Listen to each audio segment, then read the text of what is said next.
What's the most badass thing you've accidentally said in the heat of the moment? This one had a little setup, but I think it's funny enough to share. At a family vacation, my grandmother was giving me grief for not remembering her birthday. I've never been good with birthdays. After telling me it was the password to her iPhone, she wanted me to take a picture with it, which is why I needed the password. While she was distracted, I opened up the settings, changed her password to my birth date, and then set her phone down. Cue 15 minutes later. She's trying to get into her phone and it's not working. Suspecting mischief, she grumpily asked me if I've changed the password to her phone in front of our entire family. I admit that I did. "Well, what is it?" she asked impatiently. "It's my birth date." She sat there in stunned silence for about 15 seconds, not being able to remember my birthday, before our family exploded laughing. It was a good time. Okay, so obviously this was meant in good spirits, and I think that it was handled appropriately. It's something that you just have to laugh at, like the irony of her kind of being upset that OP didn't remember her birthday, and then when the tables were turned, she didn't know either. I mean, that's good old-fashioned family love. Got too many relatives to keep up with.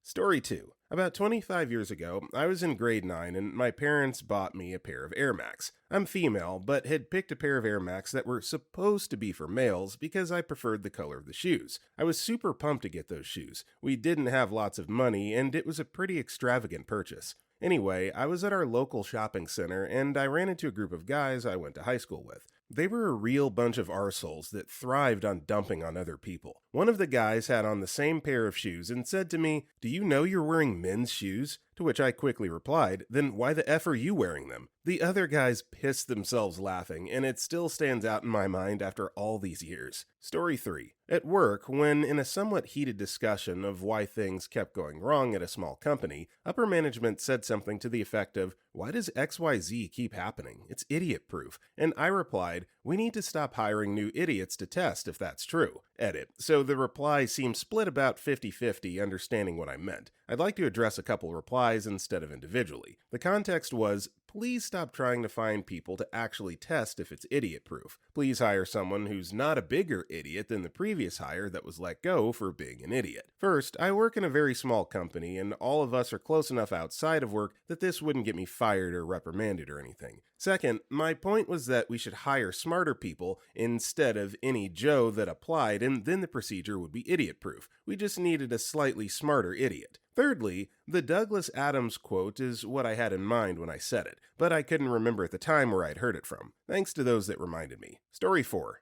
I was the lawyer in this criminal case arising out of the Standing Rock events. That morning, some Lakota people had given us this traditional blessing to wish us well for the trial, and there were 5 to 7 activists sitting in the courtroom to watch and support us. It happened that there was a certain digital document that I needed before the jury got back from a break, and we didn't know just when the break would be over. I remember turning to the supporters holding up a thumb drive and telling them exactly what I needed from the office across the street and how to get it. I held out the thumb drive and, with all the intensity of an ancient general sending his troops into battle, said, "Fastest runner, go now!" This tiny little young woman grabbed the thumb drive and hauled ass. She got back before the jury returned. Story 5. When I was a broke college student, a wealthy older lawyer hit my car. No damage to his, but mine was crumpled, and I spent all of my no money at the time keeping it on the road. I was going literally 7 mph in a parking lot, and he was entirely at fault. We exchanged insurance info, and I had to get a rental car until mine was fixed. He dodged the insurance calls for about 2 weeks, forcing me to pay out of pocket for the rental, about $600, which I definitely didn't have. I knew this guy was an a-hole snooty lawyer. My dad is a court attorney, and while I have never used this flex, I finally had to ask my dad to call him and talk some lawyer at him. 15 minutes later, I get a call and insurance will go forward. Fast forward like 8 years. I'm bartending at a swanky lounge where a Chamber of Commerce event is going on, just for local business people to rub elbows and network. This lawyer douche is really feeling himself and charming the room. He orders a glass of wine for me and then stops and says, "Hey miss, do I know you?" So I come back loudly with, "Well, not really, but you hit my car in a parking lot a few years ago when I was a broke college student and stuck me with the bill. Do you want to open a tab for the wine or close out now?"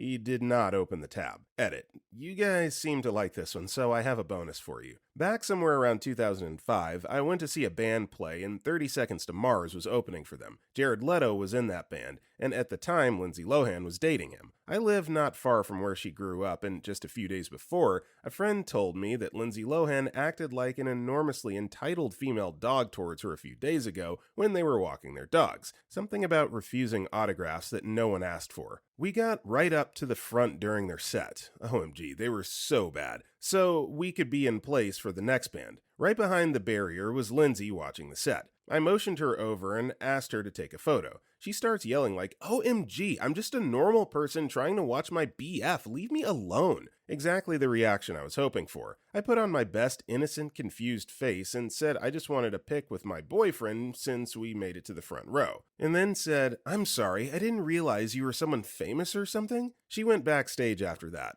Honestly, had never felt so cool. Yeah, so I think this is probably the best way to clap back at like a snooty celebrity is to just pretend you have no idea who they are. I'm like, oh, wait, are you on TV? Do you do like movies and stuff? That's classic. I like that. Story 6. I actually said nothing. I was on my motorcycle in traffic on a wet overpass with short jersey walls. Guy behind me was driving a bit too fast and slammed on his brakes, sliding into me, but no damage as he was going slow enough to touch and push me about 5 feet before finally coming to a stop. The angle had me going straight forward, so I did not fall. Had it been much faster, I would have been thrown over the edge to my death, so obviously I was not happy. I turned off the engine, got off the bike, and slowly walked over to the driver that hit me. It's only a few feet, and when he saw me coming to him, he furiously started raising his manual window, so I could just see him struggling to pump the winder. When I got there, I just knocked on his window, pointed at him, and turned around and walked away. He looked terrified. I didn't think about it until later. A guy you just hit in a car wearing a black helmet with a shaded visor, black heavy thick jacket, black heavy riding pants, roadcrafter jacket and pants, black thick and metal studded gloves, and black leather boots knocks on your window and points at you for being a supreme dumbass. I had no idea. I just wanted to talk to him, be a bit angry, but tell him I was okay, then take a sec to verify my bike was okay as well. Story 7. I was the nerdy, 5-foot-tall shy girl and constantly got paired with struggling/misbehaving kids to help them. On this occasion, it was 2 popular guys in English class. One was your typical 2000s era comic book jock. The other was a class clown who just didn't know when to stop.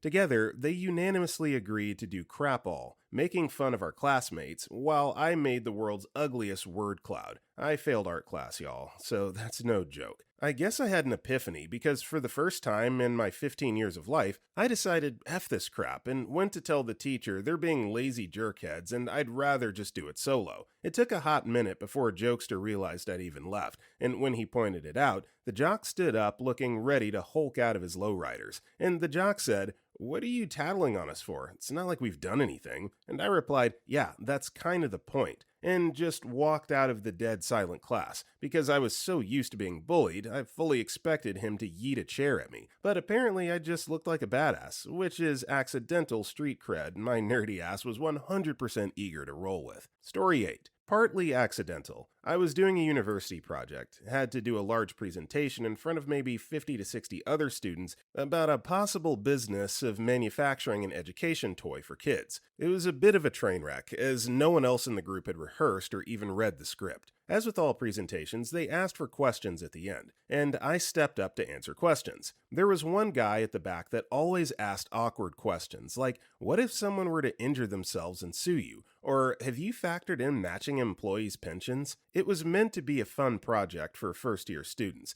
They weren't expecting tons of detail. When it came to asking questions, I volunteered to answer them. The guy opened right away, asking awkward questions, but he misjudged how anal I am with details. I asked the lecturer hosting the session if I could load up my spreadsheet, and he allowed it. That's when the guy realized he had asked the wrong guy. I had made an automatic spreadsheet that would work out how many people were needed, how many machines, what hours people could work, rolling production over 24 hours, and overlapping shifts to ensure it all worked at maximum efficiency. Add to that, it worked out costs, complying to the law exactly, including pension contributions, tax amounts, holidays, time off work due to illness, etc., insurance, rent, and more. When it came to asking his group questions, I asked him every single thing he had overlooked legally, like time off for work, pay increases, etc. On the way out, the other groups gave me a smile as it had shut him right up. Story 9. Had an older lady road rage me. Long story short, I pulled into a parallel space in front of the cop shop, and she ass-ended me going 30. But she wasn't done. She backed out, drove up the street, turned around, and then smashed into me head-on, screeching the entire time. The officers came out in time to see her smash me a second time. I got out all shaky-legged, wide-eyed, and scattered. A cop came and helped me get up the curb, while another was pulling the woman out of her vehicle. She was screaming about young people being bad drivers, screaming at me being a disrespectful millennial. I replied, "Ma'am, I may be a millennial, but at least I won't be in jail for child endangerment, you effing musty bag of skin." She didn't realize my 4-year-old was in the car. The cop busted up laughing as she was screeching about my foul language. I went in for the dirty word kill, calling her a slimy cumsock,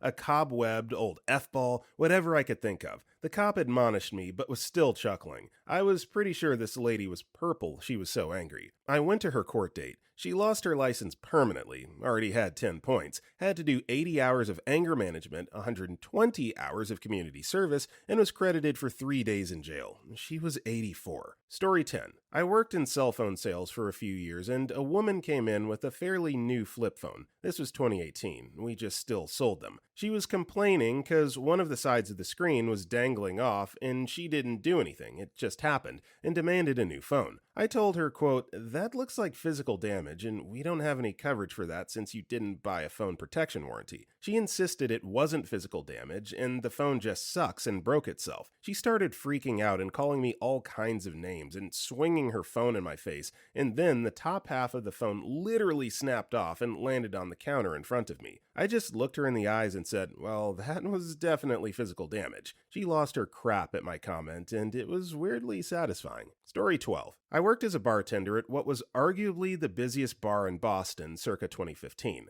On a typical, overwhelmingly busy Saturday, I was working the service bar and it was absolutely humming, as it always was, making and distributing craft cocktails at breakneck speeds for servers, and also taking orders of the raving lunatics demanding to be quenched of what seemed an insatiable thirst. It was a blur of ice and juice and madness as I crushed ice and fruit and squeezed bottles of syrups and juices and topped drinks with myriad garnishes, and I was in the zone. I was crushing it, achieving god-tier levels of drink making. And while doing so, I try to take a younger lady's order, and she says, "Excuse me, you owed my friend a drink." And while I was busy doing my thing, I asked, "Why?" To which she replied, "Because you got my friend wet." Residual splash, another innocent victim of war on drink tickets. And without skipping a beat, I said, "Yeah, her and every girl who's ever been in here," turned away, carrying on about my business. And to this day, I've yet to experience that level of overwhelming self-satisfaction in my life. She didn't even respond.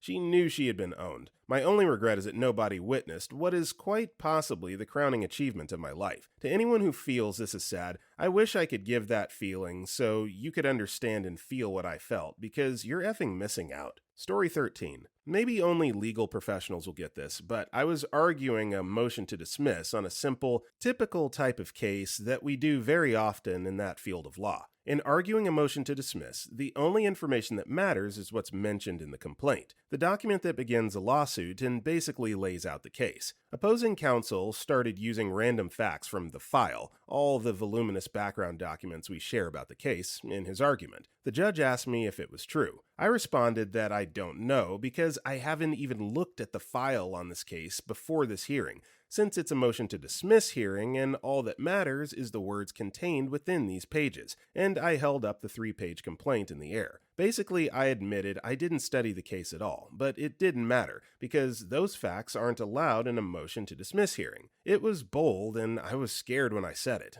I won the hearing. Afterwards, the other lawyer was fuming and approached me to basically convince me that he was right. He wasn't. He accused me of manipulating the judge, with the law and logic, and he said the judge seemed to be the kind of guy who is whipped by his wife. I'm a woman. I just kept smiling and thought it was hilarious what a poor loser this guy was. To make it even better, a high-powered attorney who was in the courtroom waiting for his own hearing exited while we were talking and came up to high-five me and compliment my argument. The loser was so crestfallen. I couldn't wipe the smile off my face the whole day. Story 14. While we're all riled up because of colleagues in other departments being lazy and pretending they, quote, didn't understand computers, so they wouldn't even have to try learning, I said, when a dumb customer calls and asks us stupid questions, he pays us to be allowed to be dumb. Colleagues here, on the other hand, have no excuse. Or one my colleague said when a colleague's sales representative demanded that we give priority to his customer even though he didn't follow the proper procedure. A lack of organization on your end does not constitute an emergency on ours, so please wait for your turn.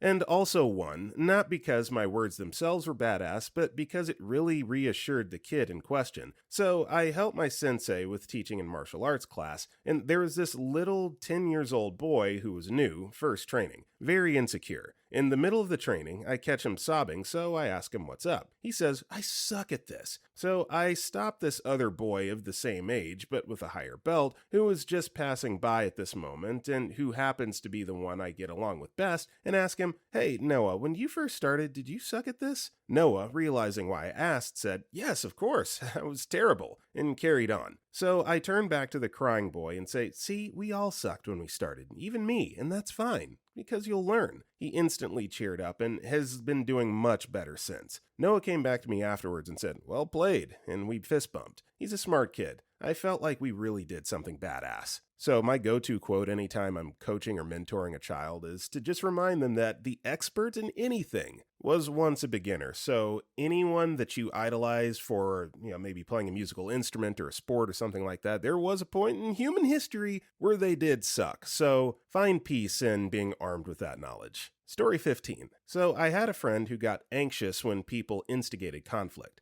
Apparently something to do with bullies at an old school. I didn't want to make her go too far into it. Well, the boys at the table over there were the type to instigate conflict. The type to walk up, ask for food, then call you a female dog when you said no. And the type to pick up your bag and slam it into the ground. And I became the main conflict facer, mainly because I don't care if I get in a fight, since I have it going for me. A+ student, doesn't cause problems, teacher's pet, the whole shebang. Plus, parents that have told me that I won't get in trouble as long as I don't throw the first punch. Plus, I was, and still am, a bit rowdy. Anyway, on to the tale. The dude bros come on their regularly scheduled tomfoolery. Whatever, I thought, it's normal. I thought, just throw a retort and move on with your lunch. I was wrong. After they came up, they start picking on my friend with anxiety. I stand up and stand by her, hand on her shoulder, offering support. He then yelled something at me. I don't really remember, and it triggered my friend into a panic attack. My other friends moved in to comfort her, and I stepped up to the plate. One thing to note here is the size difference. I was 5'1", he was around 5'8". Significant height difference. Also, I'm a lacrosse player, goalie specifically, and move like it when in conflict mode. Basically, I wasn't letting him anywhere near her. I glared up at him. He scoffed, and his buddies and him chuckled. He asked me something along the lines of, do you think you can take me? I'll beat you. And oh boy was I ready. Remember, I'm not allowed to throw the first punch, and remembered a story my dad told me, which I won't get into right now because this is getting lengthy. Do it then, hit me, I said, getting up in his face. He took a step back. I would immediately close it. Do it! Dead silence. He didn't end up hitting me, but oh, I wish he did. After a few rounds of that, the most even-headed of my friends pulled me back and told me to sit down and keep eating. Looking back, I was probably scaring my friend. They kept muttering about how I was a psycho, and every time I would loudly ask, "What was that?" Sadly, that's the end of the tale. No big fight, no big moment, and my friend ended up leaving since he didn't like sitting near them, and the lack of other tables meant we were kind of at a loss to sit with her. I continued being rowdy and getting in verbal altercations with them, but it never escalated physically. I have tons of stories about those boys, but this one is definitely the one that felt most like righteous fury and less like dealing with literal children. Story 16. When I was in high school, I joined the show choir band as the electric guitar player. I was generally a pretty shy kid, so being surrounded by the show choir crowd was a bit of an adjustment. I remained mostly pretty quiet at rehearsals and such, and just kind of showed up and did my thing. During one of our competitions, we had just received results from the daytime round and were told we had scored just a few points short of first place. As our director made his way through the feedback from the judges, one thing that was mentioned was, "Great band, but need more guitar." One of the singers turned to me and said, "Dude, you should rip a solo in finals." I politely shook it off, as I figured there was no way this idea would fly with the director. But before I could get that thought across, there was already more singers chiming in and chattering over it. I figured what the heck and spoke up to the team, saying that I was willing to give it a try. There was some awkward silence. In an effort to break it up, I muttered, "The judges said they want more guitar. I think I can provide that." And the room erupted. Everyone went out fired up, and we performed easily our best show of the year. I played the solo during one of the dance breaks at the end and got a big roar from the crowd to ice the cake. Devastatingly, we came in second and certainly felt robbed, but the guitar solo ended up becoming a mainstay for our show after that. Story 17. Sorry, this is long. I was at the beach a couple years ago with like 10 friends. We had gone out for a 2-day vacation, rented a big house on the coast, but one, now ex-friend, really wanted to do the ice bucket challenge with me. I said, "No thanks, I'm good," but he kept insisting. I told him no because 1, I didn't want that. No means no, female dog. 2, I didn't have a swimsuit on and I wasn't going to go put it on for something again that I didn't want to do. And 3, I didn't have any extra clothes and we were driving home that night, a 2 to 3 hour drive. He called me a wussy and a coward all day and I played along like, "Oh, ha, you got me. I guess I'm a real wussy. Whatever, dude." But then, when another friend met up with us later in the day, she knew nothing about all this. He told her to dump ocean water on me as a prank. She said sure, and he filmed it. And it was humiliating. The rest of our friend group had witnessed him harassing me, for lack of a better word, all day. So to see this happen and for it to go down like that, they were stunned into silence. He stood there with a huge grin on his face, filming the whole thing. And since he was filming me, I was scared to overreact or otherwise emotionally feed into whatever he was up to. I didn't want to end up on Twitter or something and people be like, "What a crazy female dog. It's just a prank, you know?" I was so beyond angry that I became calm.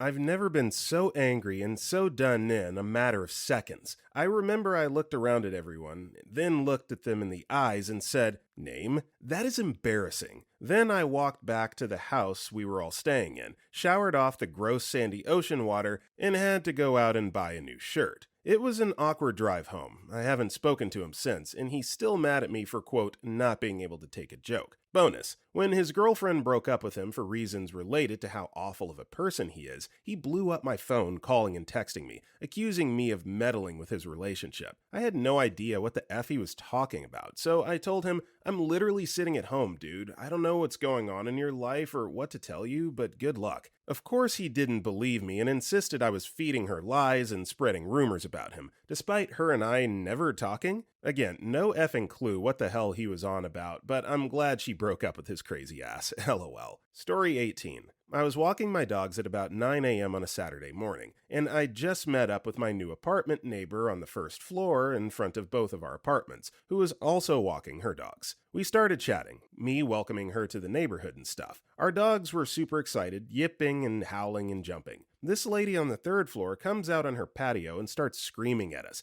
that we've kept her up all night long with our dogs. I looked up and told her she obviously didn't know what she was talking about, and then went back to talking to the new neighbor. Third floor Karen stormed back out a few moments later and screamed that I didn't know how to read because I wasn't supposed to walk my dogs in the area we were standing in, which also happens to be the landing leading into our first floor apartments. I again looked up and said, "We have to get the dogs back into the apartment, Karen, and here's my bag of dog crap. Want to see?" People were starting to look over from their own patios, or those out strolling, and I was getting super annoyed. Third floor Karen came out one more time and screamed, "You people are disgusting. You have no respect for anyone else." Without skipping a beat, I looked up and screamed, "You know what? I'll spring for batteries for your vibrator for you, because you obviously need it." The new neighbor giggled. Belly laughs could be heard echoing off the buildings around us, and I never heard from third floor Karen again. Story 19. My dad, who's a retired officer, has been in a crap marriage for several years and often displaces his anger/frustration and blows up on people, especially me, his only child. One day, he called me to say he could in fact help with that thing I asked for help with,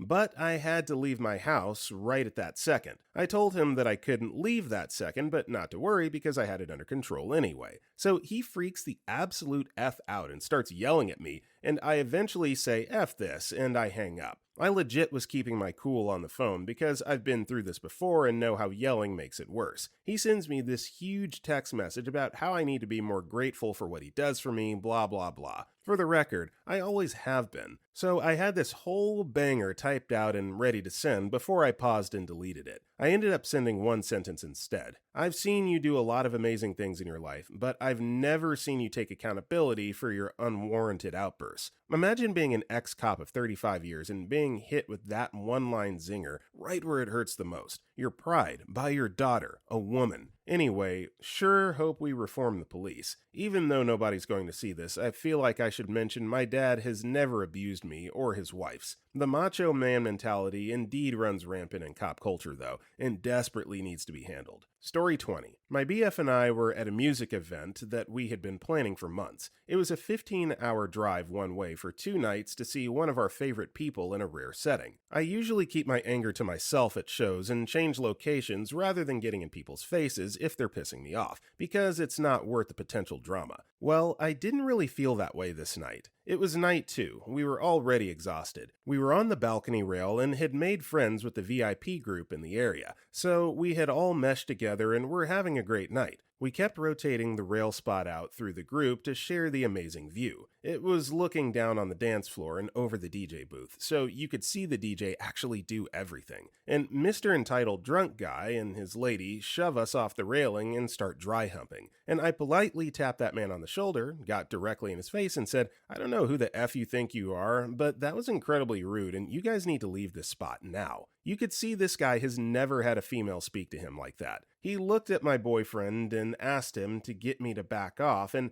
my dude just backed up slowly and put his hands up and shrugged, because there was absolutely no way that was going to happen. He tried to plead with me, but I stood my ground until he left. I often wish I could find the courage to speak up like that in more situations, but I've never been able to call up that confidence since. So I'm going to use a classic Goku from Dragon Ball Z quote to explain that last sentence. Power comes in response to a need, not a desire. You have to create that need. Just wanting to do something isn't enough. You have to find a way to need it as much as you need to draw another breath of fresh air. So yeah, I thought that fits the mold. Story 21. About a year or two ago, I was riding home with my partner in evening traffic, and to be fair, it was dark and there were a lot of headlights, but this guy pulls out from a side street right into my lane. Thankfully, I had enough space in the lane next to me to move over because there wouldn't have been time to slow down enough to not hit the car and send me and my girlfriend over the front of the bike. I was pretty shook, so I hit the horn and rolled up next to him and gestured like, "What the F?" He rolls his window down and asks what's wrong, so I ask him if he was trying to kill us. He then tells me that I was in the other lane already. I wasn't, and that he'd done nothing wrong. He had. I replied with, "You're joking, right? Use your eyes and look for more than half a second. F me, it's a good thing I knew what you were doing because you sure as F don't." He didn't have a reply to that.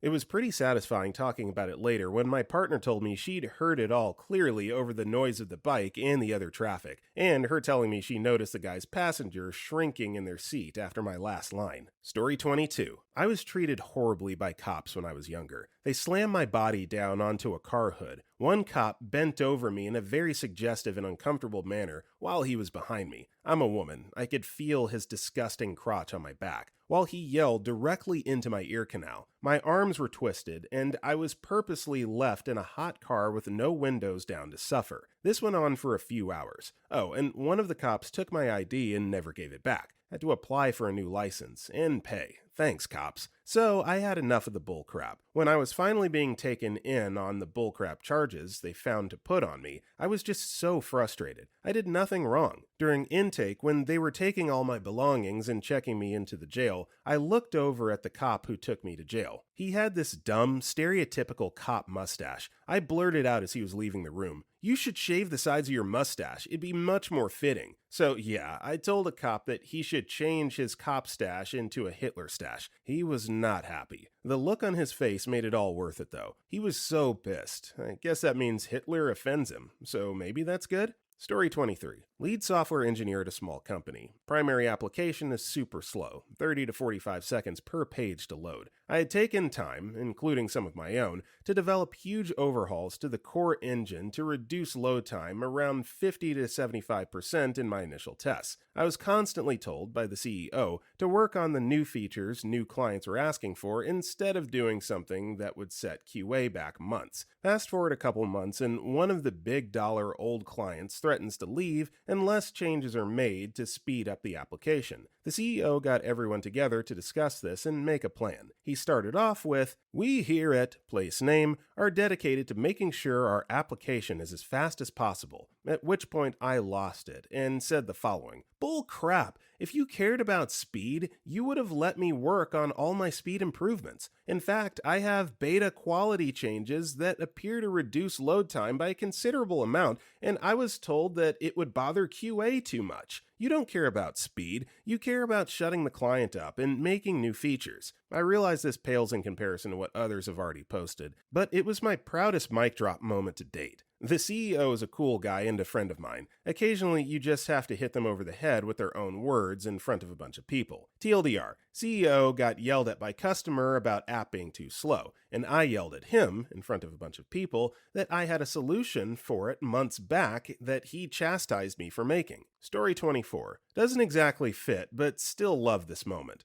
Driving through a few states, home from college, I came through a small town with a more right-leaning population. There was a protest in town in regards to a religious belief and choices that people should or should not be able to make. I didn't share their belief, but support people's right to have their own opinion. And aside, I listen to very loud music that many find scary due to the way it sounds. Also, as a young man with expendable income and being a bit of an audiophile, had invested some thousands of dollars into a stereo system that sounded amazing, but had enough range to make people jump if not expecting it. As I came pulling into this town, I was being respectful and turned my music down, and maybe even more than I would normally since my windows were down. I'm not offended by vulgarity, but try to be polite to others and small children. I happen to be listening to a song called "Immaculate Misconception" by Motionless in White. I'd play my iPod on shuffle and happened to be on that song. The timing couldn't have been more perfect. I get to the intersection with the protest, light turns yellow, and I can't make it through. Okay, people chanting and yelling, whatever, do your thing. As I come to a stop, a woman runs to my car kind of aggressively, leans down to window height,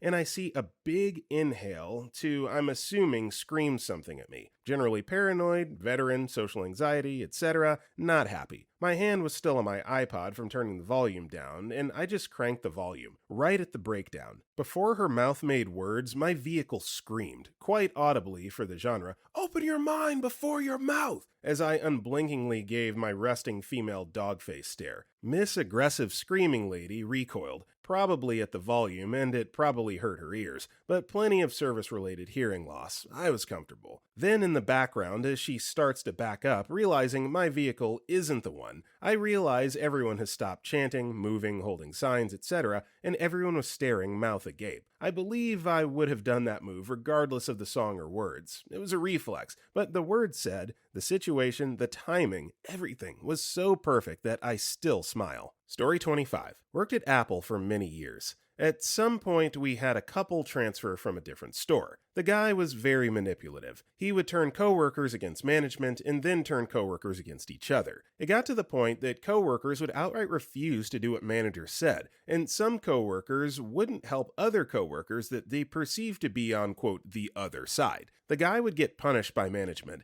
immediately tell everyone how he got punished and why it was unfair, and cause more conflict. The entire store was dysfunctional, like people were crying and fighting in the hallways. After weeks of this, I was doing inventory alone in the back, where the manager office also was. One of the cool managers asked me pretty bluntly why I was in a bad mood. I just snapped, turned and yelled, because so-and-so is turning everyone against management and managers are punishing him, and he just comes around and tells everyone, and it's making you all look effing stupid. The manager was shocked. He had me repeat what I said to the one other cool manager. Immediately after my outburst, the conflicts with so-and-so stopped. Management adopted a way different approach, and the he said, she said of it all got eliminated. The store improved. Story 26. I have a cousin, Jay, who's very self-centered but not self-aware. He took his mother for granted when she was always financially supportive, but complained when asked to do anything for her. One summer, my dad and I had a disagreement about something fairly trivial, but it was something that snowballed into 30 people weighing in on it and having opinions. For some reason, Jay, who'd never called me to wish me a happy birthday, for any other reason in the past decade, called me up to lecture me on how inconsiderate I was, because he loved giving his opinion. I hit the roof. I usually can't think of arguments in the moment, but I was on fire that night. I interrupted his rambling and asked how he got my number. He said from his mom. I pointed out that he had to do it because he'd never made an effort to call me on the phone for any reason until that moment, and it was to be a jerk. He didn't say anything for a second, so I took a deep breath and said I'd be wearing a toe bag before I'd ever listen to a lecture about consideration from the most inconsiderate son on the planet. I became a legend. It was even better because my dad was tickled that our argument had caused a fight between other relatives. Jay wasn't the only one who loved drama. Story 27. I was having a small party at my house back in high school, and a couple of kids that were not invited pulled up with a few other strangers. I was in my backyard at the time, so I found out about this from my friends who came out to inform me. I was a little saucy by now, and really did not have the patience for the people that arrived or the strangers they brought along. They were not very nice people. So I went inside to where they were, and very calmly approached them. With a smile and a friendly tone, I go, "Hey, what's up, man?"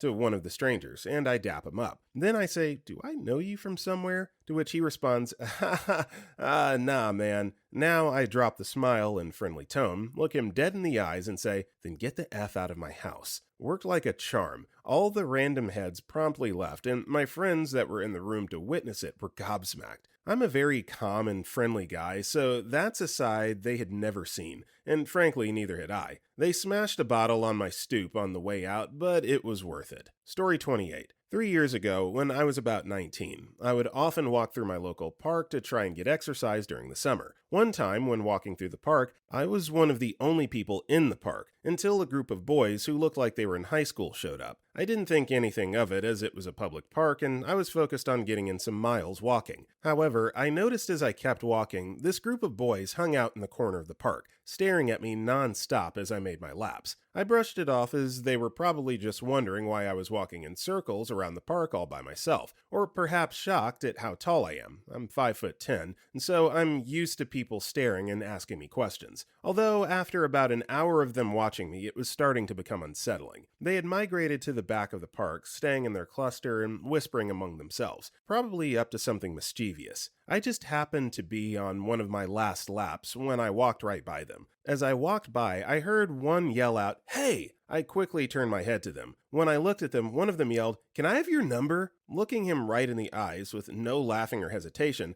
I yelled back, "Why? Need a babysitter?" The group of boys busted out laughing at their friend who failed at trying to get my number, and their friend at this time was hiding his face in embarrassment and sinking lower to the ground in shame. It was truly one of the best roasts I've ever done in my life, and I was even surprised at myself for saying something back because normally I'm shy and quiet, especially around people I don't know. Story 29. On a drunken city adventure, a few douchebags threw a beer can off the roof of the building they were in and hit my friend in the head with it. When I demanded an apology from 2 floors down, they laughed, told me to go F myself, and threw another beer can, a full one this time. Before I began to scale the building's brickwork, powered by pure rage, I looked up, pointing a shaking finger, and uttered the most badass phrase I've ever said. "I'm glad you guys are up there. It'll save me time, because now I won't have to drag you to the roof before I throw you off it." I made it to the second floor window before one of my friends let loose a Willem scream level, "No!" breaking me out of my berserker state and making me realize what I was doing. I looked back at him, looked up at them. It was a 3-story apartment. I was halfway there and they weren't laughing anymore. Then released my grip, dropped about 8 feet, and landed in a squat. Before I left, I looked up again, pointed again, and uttered the second most badass thing I've ever said. "My friends say I shouldn't kill you, so I'm gonna go. Kiss your children tonight and tell them you love them." My 20s were wild, lol. Story 30. Oh, I have a good one for this. I was in a play last summer, and we had a few women playing male roles. The director, a man in his late 60s,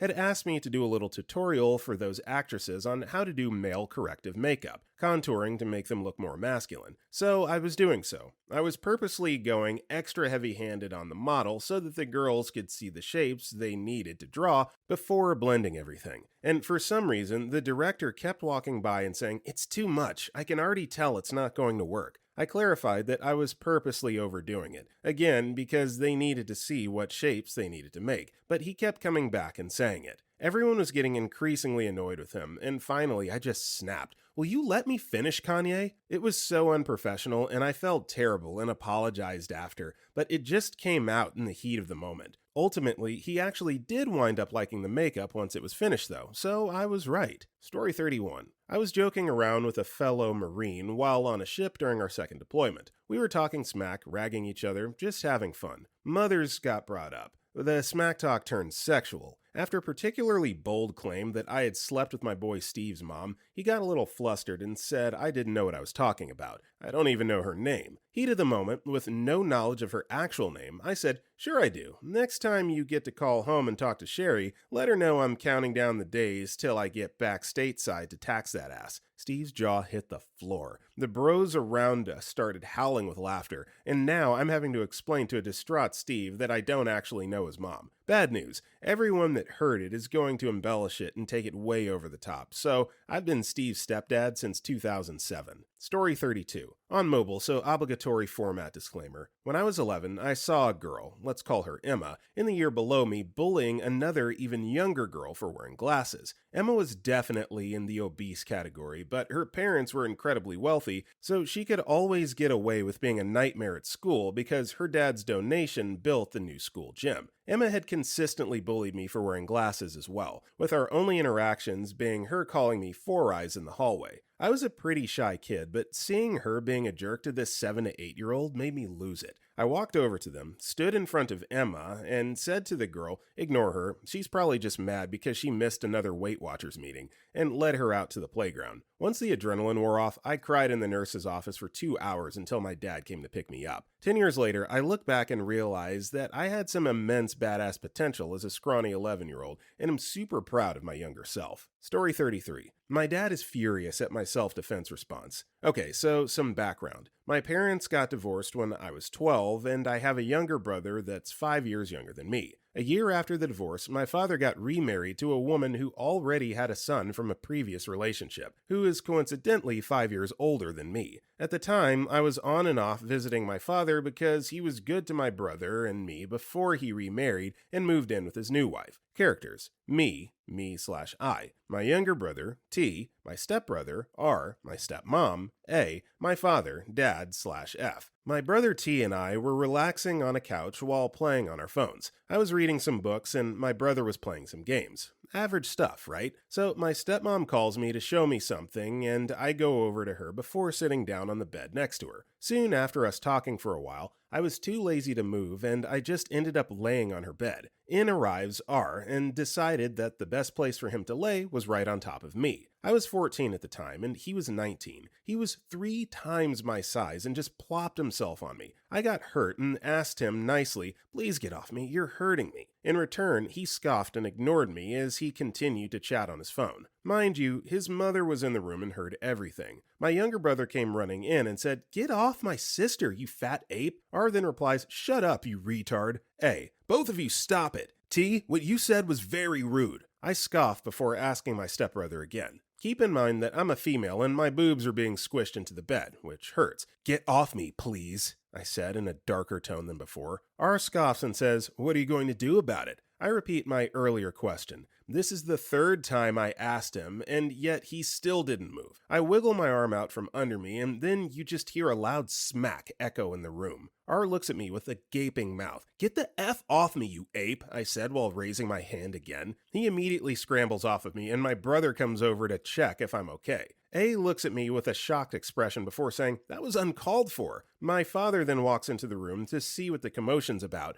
and my stepmom gives her side of the story. That includes my stepbrother just being playful and me taking it a step too far. My father then turns to me. "Apologize. You were being unnecessary." I get furious at this point. Like, dude, who's your actual child? No, I will not apologize to the oversized ape that cannot understand what the meaning of no is. It's not my fault he's a deadbeat that couldn't get laid, finish high school, or for the life of him keep a job. I asked him politely 3 times, and the only time the idiot understood is when a hand was raised. He could have suffocated me, and all your wife would have done is sit and watch. It's not my fault you're now related to an uneducated, indifferent, intolerable ape. I understand that I might have gone too far, but this came out from pent-up anger because my stepbrother bullies my brother and they do nothing about it. This one time, R almost broke my brother's arm and I had to hit him off of T, but T and I were blamed for the incident. At this time, T was already on the phone with our mom and telling her to come and fetch us, while my father got extremely upset and was shouting at me to apologize. R and A were too shocked to say anything. Before this, I was mostly passive when they shouted at me, and I would apologize because I wanted to be with my dad and spend time with him. It's a few years later, and they still blame me for all the things that happened.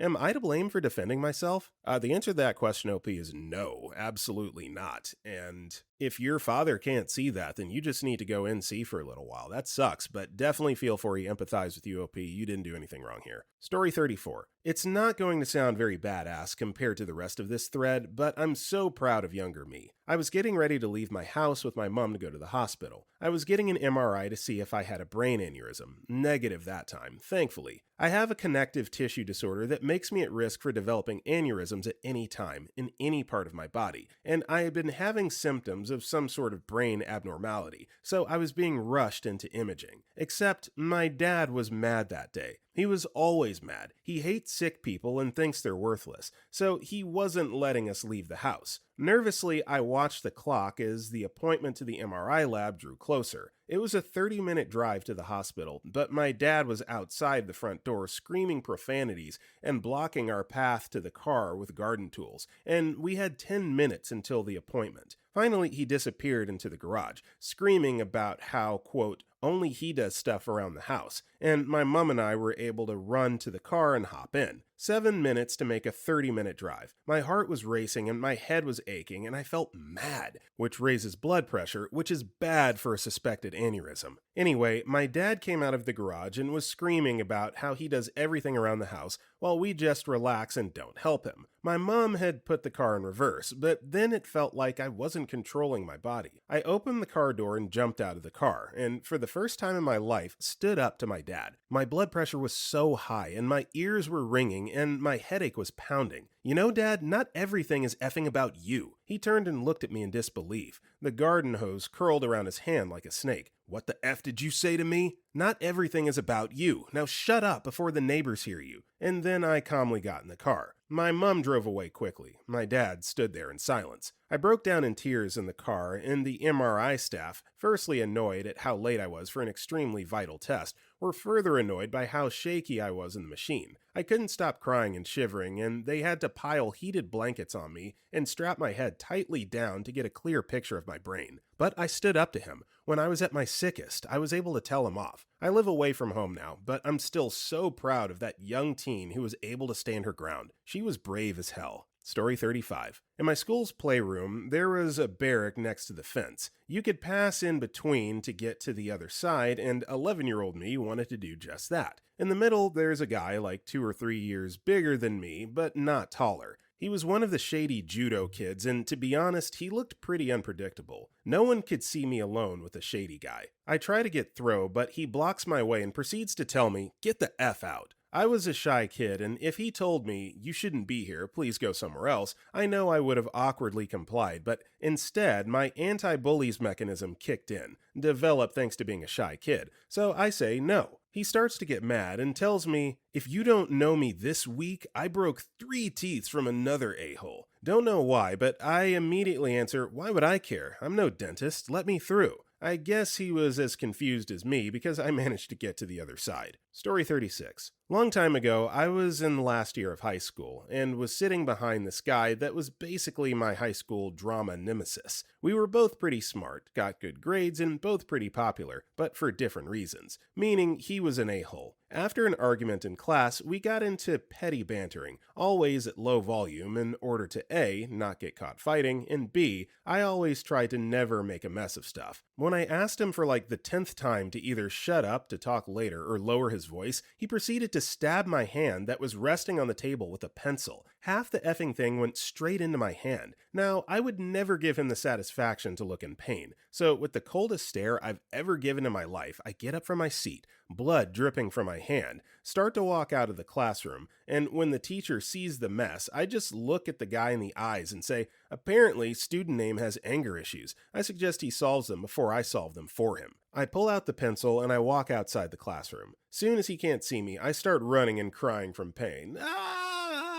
Story 37. I was a waiter for R. Kelly's defense team at a pretty nice diner. Not some fancy high-end place that required you to do everything perfectly, but definitely had expectations. There was a lot of pressure on the types of tables we got because of some stuff behind the scenes, and I was new enough that I could tell my job was on the line with this table. 7 of them, they looked like they could tear my face off. They looked like they were ready to have a bad time. In those days, I wasn't jaded by waiting and always tried to crack a smile, but these guys were not having it. My boss was hawking me because there was something going on behind the scenes, but what did I know? Anyway, I'm bearing the lead. Basically, there was only one guy who would speak a word to me, and when I brought out the coffee, he set up the 7 mugs and said with disdain, I'll line 'em up, you knock 'em down. And without skipping a beat, I said, that's the way I bowl, sir. One by one, the guys cracked, and were suddenly in an uproar with laughter, like an uncomfortable scene in a mob movie where you can't tell if you've won their approval or if they're about to shoot you. They left me $100 on coffees and a few plates of bacon. Story 38. In January, when I was in 7th grade, me and 2 friends who we'll call Mike and Ike. I call Mike and Ike and tell them that I'm going paintballing and they can come. They go to my house the next day. We fill out the waivers, we eat some snacks, and I show them my airsoft stuff. I have airsoft guns, but I play paintball more. We head to the field, and there's no one there because the other day was super cold. When we get there, we get the rentals, but I brought my own mask and gloves. We're having fun, and one round they team on me because I'm the experienced one, and they shoot me up. We're all laughing, and they notice I have a smirk on my face that says, you're going to die.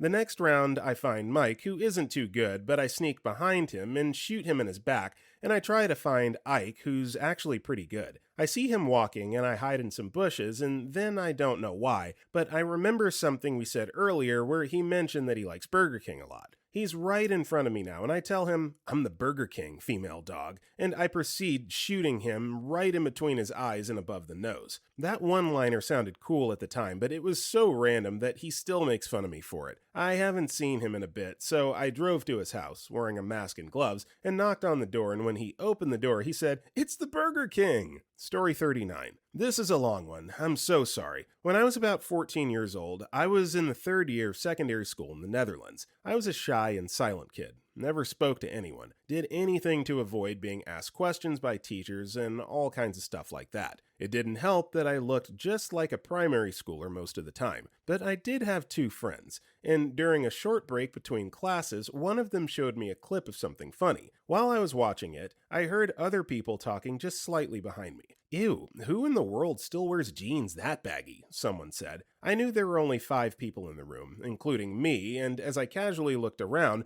I quickly concluded that they were talking about me. I turned around, and sure as hell, they were staring me right in my face. They knew I heard. Well, I like them, I simply said, and wanted to turn back to my friends. Clearly, we don't talk with ugly people, the girl said smugly. Only about. On the inside, I was fuming. I was so tired of people behaving like this towards me, so I deadpanned back. It must be so empty in that brain of yours to fit that much bullcrap in your mouth. Now I had her fuming. She stood up and marched up to me. You want to fight, female dog? Let's fight, you and me, one-on-one, at 2 o'clock, she screamed. I actually giggled to what I was about to say and mentioned, actually, I'm only done with classes at 3:30, but thanks for the invite. And then I walked off. Luckily, she didn't follow me because I was almost crying because of nerves that desperately wanted to get out. Story 40. I was out doing business to business sales in the Detroit area in a suit and tie, and two teens on bikes came up to me and started harassing me. "What you doing on our block, white boy?" I ignored them and tried to keep walking when they blocked my path and got in my face. "Let's see what's in them pockets." And he reached out to grab me. I said, "Get out of my way, I'm not playing with you today." One of them said, laughing, "What you gonna do?" Something took over me. I was afraid, but I was also having a pretty crappy day and was already feeling pretty aggressive, like I needed to blow off some steam. I said, "First, I'm gonna break your knees. Then, I'm going to take one of your friend's eyes as a souvenir." They backed up and one of them said, "Whoa, chill, we're just playing with you." I said, "I'm a man, I don't play." Then I just casually walked past them. My adrenaline was pumping so hard, I was like, where the F did that come from? That was crazy. If they called my bluff, I would have been in trouble for sure. I got the F out of there and never went back. It was the most badass thing I ever said, and it just happened automatically. Like, as I was saying it, I was thinking, what the F? Whose words are these? Story 41. We'd been having tension in the friend group for a while, and had decided that it would be good to sit down and try to discuss it. However, while we were trying to plan this thing in it, it was becoming readily apparent that pinning down a date with 3 people in particular was like pulling teeth. It should be noted that 2 of these were at the midst of the tension, and the third was a boyfriend of one of them. Finally, we get to a date that works for everyone, and Mr. Boyfriend pipes up with that it's not really super convenient for him. But if that's what everyone else wants, then I guess I have no choice. At that point, I was way past done with their crap, so I responded with, "Alas, democracy," and moved right on with planning. Is it super helicopters exploding in the background while a guitar riff sounds from the heavens badass? No, but I did feel pretty cool. I just want to shout this out because no, it's not like helicopters exploding and guitar riffs playing in the background, but I believe this to actually be a true story and not to be a Debbie Downer, but we've already read some stories so far where I'm just secretly rolling my eyes behind the microphone here because it's there's no way that this is true or it's heavily embellished. So thank you for just keeping it 100, giving us a true story. Story 43. When I worked nights at Walmart, I had a coworker, Alan. Alan had a problem. He stunk. He was a bigger guy, and though sweat and body odor is normal in that line of work, this was far and away beyond normal. No matter how big you are and how much BO you produce, nobody has BO that smells like rotting potatoes, ass, and decomposition. This dude would walk down the aisle, and his stench would follow him for 10 Allen lengths behind him. One of the older ladies who worked in the apparel area almost passed out when she had to share a training room with him. To top it off, he was super uppity and a bootlicker. One day after work, on his way out of the building, he overheard 2 of the managers complaining about a section of merchandise not being straightened out and presentable. After which, he approached one of the people I was sitting with, winding down after a tough night in the trenches, and proceeded to chastise this person about, quote, not doing the job all the way. To which I blurted out, "Maybe you should learn to wash under your fat rolls all the way." Nobody laughed in the moment. When recounting the story, people laughed the entire time. Alan looked hurt in the soul. Maybe I should feel bad about what I said. Then again, maybe I just know how to wash myself properly. Story 44. Scene is this. Whiny girl crying in my ear for 20-ish minutes in my car while on our way home for me to buy her a little bit of her drug of choice to calm her down. I didn't know the guy prior, but when she came back $20 short on her drugs, of which was for me to be able to deal with her in that state, because he claimed she owed him $20,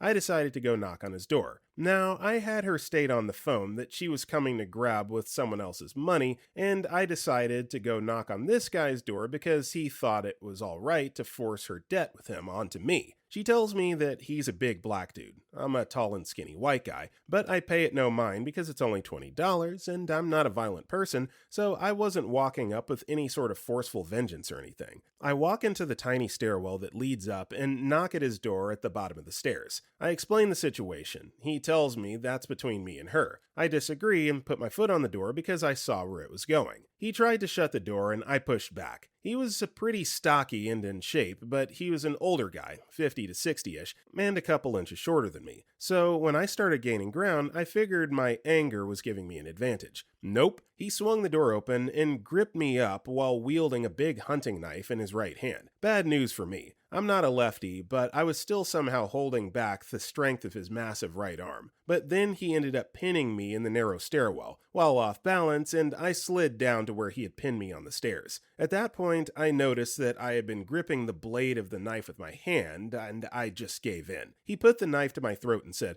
"Mother effer, you're lucky I don't have my gun by the door like I normally do. Otherwise, I'd be putting a few bullets in you right now." My response was to let out a chuckle and said, "Well, it's a shame you didn't, because that would have made things a whole lot easier." Apparently, I out-crazied him, and he went from being a hard-ass to a giant softy in a matter of seconds. "Oh man, it's not that bad." Saw my hand was bleeding pretty bad, invited me in to clean up, and as I was doing so, asked if my shorts had pockets, and proceeded to slide the $20 into my pocket. We both apologized for acting irrational, and we were cool after that. I figured if I was gonna die, I may as well go out like a badass, and it worked in my favor. So, the story before this one, ironically enough, I just praised for being totally honest and truthful, and then we get this story, and that's all I'm gonna say about that. Story 45. I was 19, borrowed my father's car to go to a bar with a few friends, and got a call from my dad saying that I had 10 minutes to be home or I wouldn't get his car anymore. 15 minutes usually to be home, so I get speeding on the way home. There's this 2 speed bumps that were very low and could be sped on, so I went 100 km per hour over them, just to overtake an elite police vehicle. Obviously they came after me and pulled me over. Gun to the head, get out of the car, "Who are you kidnapping? And what drug do you have inside of the car?" They start to search my car and ask questions. Was I drunk? Was I at a bar? No for every question, and keep on going. They search everything in the car. As an elite squadron, there was one searching the car, one beside me with a submachine gun, and another on the radio getting information on my name. Then there was this one time the guy searching my car was in front of me checking the passenger side, and he asked, "If you're not drunk, wasn't at a bar, doesn't have a gun, not doing anything wrong, then why were you speeding?" "Because I'm more afraid of my dad than I am of you." He turned back to look at me. "What did you say?" "Yeah, he gave me 10 minutes to be home." And then I was free to go. Story 46. In one of my philosophy classes in college, we always opened with a discussion question. One day, my teacher comes in and says, "We live in an ever-changing world. Ideas morph and words change their meanings. Sometimes, even, we create new words, which brings me to the question of the day. What does the word bae mean? I can't for the life of me figure it out." So we start discussing how it's a term of endearment, how it's interchangeable with boo, etc. We also discuss how the word could be used in non-romantic relationships. We finally start getting into the technicalities. Someone brings up that it's an acronym for before anyone else. Then another lady starts to look up the word. She then enlightens the class. Actually, in Danish, the word bae means poop. So when you're calling someone bae, you're really calling them poop. To which I add, no, really what you're saying is that they're the crap. Hilarity ensued when we got on to our normal lesson. Story 47. When I was 10, I was diagnosed with leukemia. I also loved golf. A good family friend found out about a charity golf tournament happening near my city hosted by Will Ferrell, my favorite actor, and bought tickets for me and her to play. You were supposed to wear your favorite college football team's colors to the tournament. I was wearing burnt orange. Hook 'em. For those who don't know, Will Ferrell went to USC and is a big fan. On the practice range, Will Ferrell showed up and was talking to the participants. He was told I was at the tournament and made a special effort to talk to me. I came over to talk to him with a big crowd of people around. He was very kind when I met him, and after we talked for a second, he said, "You know, burnt orange gives you hives." I was very flustered as I wasn't expecting that at all. I couldn't think of anything to say, so I just was going to say, "Oh yeah? Well, what is that, the University of Southern California?" However, in my flustered state, it came out, "Well, what is that, the University of South Carolina?" He laughed, and it got a big "oh" from the crowd. Story 48. This wasn't technically verbal, but it got the point across. I was cycling on a road pretty well known to cyclists in my area, and about half a mile from a big intersection. It wasn't a busy intersection, but rather 2 somewhat major roads that intersected in the middle of nowhere. The road I was on was the less major of the 2 roads, and therefore had a 3-minute-long red light. I knew this because I'd cycled it many times in the past. I hear a vehicle coming up behind me, and I'm on a portion of the road that does not have a bike lane. I didn't exactly take the lane, but I stayed where the bike lane would be, and cars passed me when they were able. I realized the vehicle behind me is a bigger truck. Like a large septic truck? I don't know, I never got a great look at it. At any rate, he'd like to pass me, I get it, but there's cars coming so he can't. He proceeds to do what many an asshat does and honks at me. I keep on cycling. There's a 6 to 12 foot drop off the shoulder, and almost immediately past that there's a roadside ditch full of water. I'm not moving off the road for this guy. He honks again, because, you know, a-hole. I keep going because what else am I going to do at this point? Finally, after an agonizing 20 or 30 seconds have passed, I'm not kidding, it was that short, he passes me and wails on the horn as he goes by. Remember that really long traffic light? I realize that if I can push it a bit, I can probably catch him at that light, making all his efforts in vain. Sure enough, I made it to the light with plenty of time to spare. I look at our unfriendly truck driver. He looks angrily at me. I point at the light and lightly clap for him as if to see, that sure did you a lot of good. Got me flipped off, but it was so worth it. Story 49. A 6-pack of bottles split my shopping bag and smashed all over the floor while I was leaving a grocery store. My arms were full, my wife had just called, and I had the phone awkwardly pressed against my ear with my shoulder when it happened. It was super embarrassing. I felt terrible, and I immediately started trying to figure out how to clean it up before it could trouble the staff. Some jerk in a nearby lane used the moment to start openly mocking me in front of everyone for being too busy on the phone to attend to my bags. He was pantomiming, making an exaggerated phone call and everything. I'm very tall and have a broad, muscular build, but I'm also very, very, very obviously goofy and gentle by nature. I was humiliated and immediately started stuttering apologies to him and everyone else nearby. Yes, I was too busy. I should have been paying attention. You're right. I'm terrible. I'm so sorry. Instead of being placated, of course, he was one of these guys who only got emboldened by how readily I backed down and ceded the high road to him. So he kept it up and ramped it up. Somewhat less abashed now, I gave a begrudging, yeah man, you're right, I was too busy. There. Now I need to find a... And then he started again. He was having his moment. I dropped the rest of my bags right to the floor, squared to him, and straightened up to my full height. This perfectly focused calm sprang up from inside me and took total control, like my body was a puppet. My speech suddenly became crystal clear, perfectly articulate, and my words came out perfectly measured. I was somehow projecting total calm, but also terrible menace, and my eyes were focusing that menace directly into him. You've made your point. That was your third lap around the same beaten track. Perhaps you'd like to try for lap number 4? I've never felt anything like it. I wasn't angry at all, but I was 100% committed to murdering this man if he did anything except break eye contact with me and turn away. Like it was going to happen. It was wild. Not only did he turn away and drop his whole head so hard that it practically tucked under his armpit,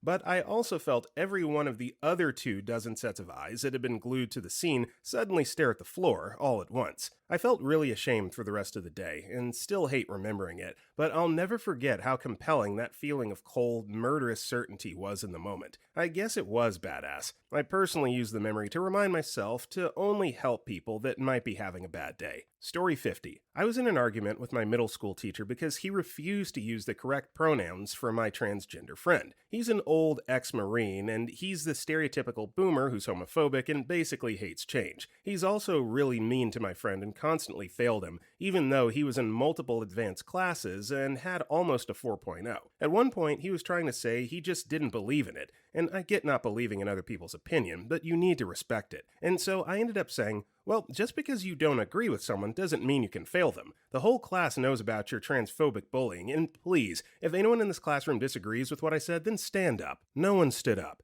I got kicked out, but it ends up multiple kids mentioned it to other staff members, and he was fired, LMAO. Sadly, my friend's grades didn't change. We're still close friends today. Story 51. After undergrad, I worked at a medical clinic for a year while I applied to med school. Apparently, this work experience was not good enough for this one doc interviewing me, for a school that shall not be named. Her, with a gotcha smirk on her face. Well, I just don't know how someone who's never worked in a hospital could know if they wanted to be a doctor or not. Me, without missing a beat, how does someone know they want to be an astronaut without ever having been to space? Her, just sat there looking for a comeback, then moved on to the next BS/intimidation strategy question. To this day, I don't know where those words came from or how they came out so quickly and confidently. It just happened, and it was so satisfying. Didn't get in at that school though, unfortunately, but I got in elsewhere and I'm practicing now so I can officially say F her and her stupid question. Story 52. As a pre-apprentice in my local union's electrical training program,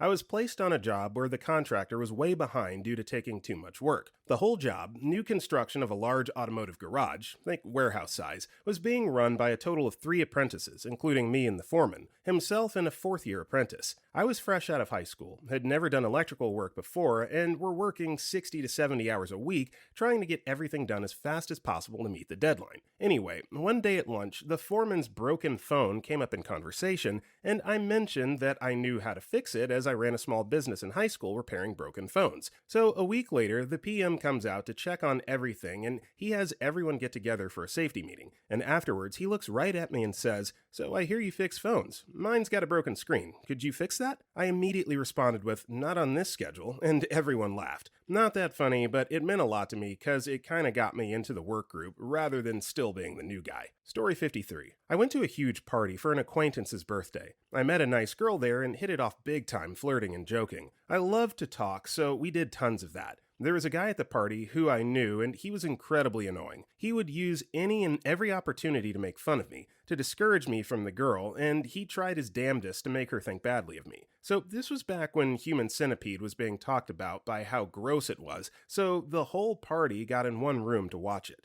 The guy was still being such an idiot and wouldn't let me and the girl have fun. So in the middle of the movie, I was pissed at him to the point where I was feeling ready to explode. I started talking about the movie, saying how gross it is and how that would be so terrible. I cracked and had to say something because his voice alone annoyed me now, and without a single bit of hesitation, I said, "You wouldn't notice any difference. Everything that goes in and out of your mouth is pure crap anyway." The party erupted with laughter, and then I realized that I said it out loud. He embarrassingly laughed, then left us alone for the rest of the night. I did not feel bad at all. Story 54. I was taking a course at a university, and finishing the program required taking a course taught by a real witch of a woman. All of the students were afraid of her. Well, everyone except for me. I had already had a job and a career I was happy with, so she couldn't wield her evil threats against me. She assigned a book that essentially blamed conservatives for all the problems in the world. She scheduled class time for discussing the book, and the first day we did this, I immediately raised my hand and politely discussed how I was disappointed in the reading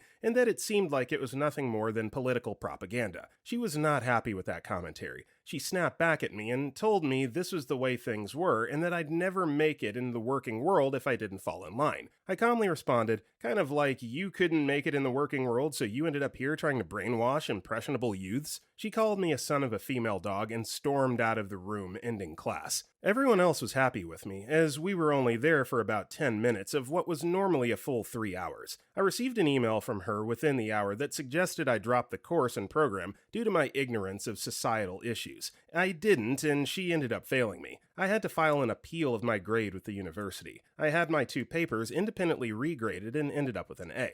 I made sure to mail her a copy of my transcript with the new course grade highlighted. Story 55. When I was younger, this guy used to bully a friend of mine because, well, there's no reason. His dad probably didn't hug him enough as a kid. One day after school, we were waiting around at the pickup area, and she shoved her to the ground while she was on crutches, broke something in cheerleading practice. I ran up and tackled him to the ground, and that's when his dad happened to be coming up to the curb. He ran over, grabbed me, I was 16 at the time, and screamed with some spit flying out, "You better be ready for a real crap storm, you effing little crap." Then he dropped me and grabbed his son and left. Now, some friends and I all had dogs, so over the next week, we'd walk them a couple times a day, pick up their crap, and collect it in a big garbage bag. It was a real hot week, too, so by the time the end of the week came, we took the garbage bag over to the bully's house, and we were about to dump all of it onto his truck when his dad saw us and screamed out the window of his house, "The F y'all think you're doing?" We all froze for a second, but I yelled back, "Giving you some ammo for that crap storm," before dumping the bag out onto the truck. Never ran and laughed so hard at the same time. Story 56. Was a senior in high school and had been in the acting scene for a few years. I was in a senior level acting class where I was a student director for the freshman acting class. There were 3 freshman boys that clearly took it originally because they thought it would be an easy class.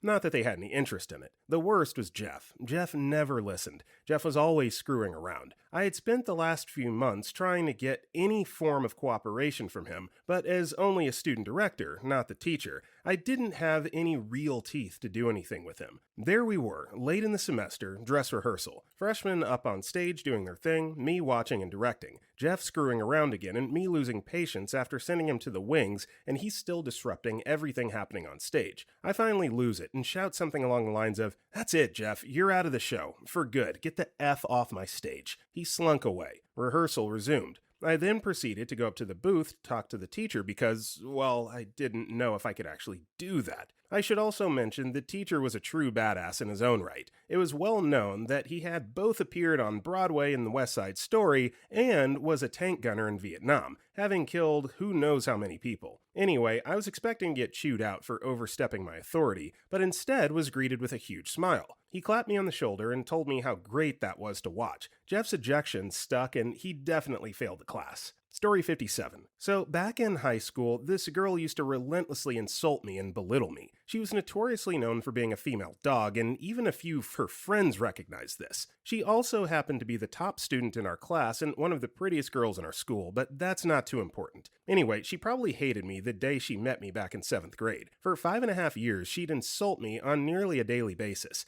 I never did much about it because I honestly got used to it to some degree and would just shrug off her insults. So here comes the day, a few weeks into our final semester as seniors in second period physics. Now, I was a very laid back and goofy kid back then, but that morning, for reasons forgotten actually, I was in a very bad mood. She strolls in and gives me a glare saying, "Oh great, my name is here. We should open a window and toss him out because I can't deal with him today." In that moment, I was pushed over the edge. I stood up in front of the class just as my teacher started talking and loudly said, "You know what?" her name. "You're a effing female dog." I then roasted her for a solid minute, and when I finished venting out all of my pent-up anger out on her, I sat down and a moment of stunned silence fell on the class. Finally, my teacher clapped his hands together, said, "Alrighty, now back to class," and he started the lesson for the day. Story 58. Maybe not my best, but the first one that came to mind. I used to work a fast food job and had been there about 6 months. I'd gotten to the point of competency that I could work any position in the restaurant and run it pretty smoothly. Well, about 2 months prior, we had a new worker, we'll refer to as Karen, start who possessed nothing but sycophantic tendencies. Absolute ass kisser. She was able to manage her job well enough, but was all around unpleasant to work with. One day we were in the middle of a lunch rush and were being pretty slammed and I was needing to run drive-thru,